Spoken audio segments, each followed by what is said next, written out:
surely EA can't get worse, right?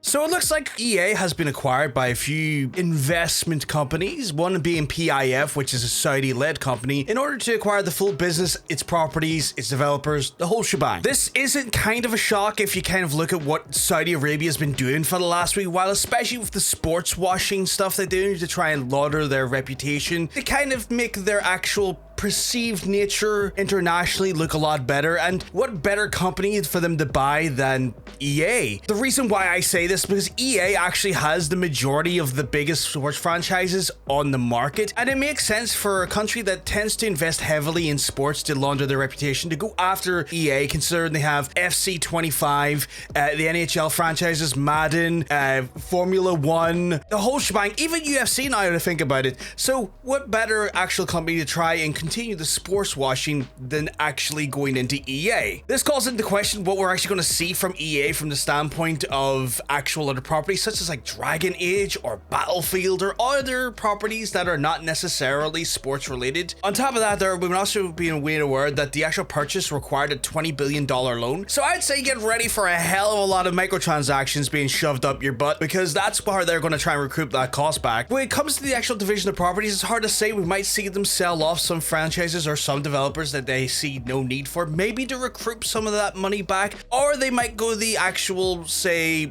Tencent route, and what they might do is they might split the company into multiple different operating entities specializing in specific brands. However, no matter what way you look at it, this is just another day and another failure inside the gaming industry where a major country is going to use, I wouldn't call it a beloved publisher and developer, but certainly a quite prolific publisher and developer in order to try and make their online reputation and their terrible international practices look a little less grim. Anyway, let me know what you think down in the comments down below, and follow to stay tuned in for more.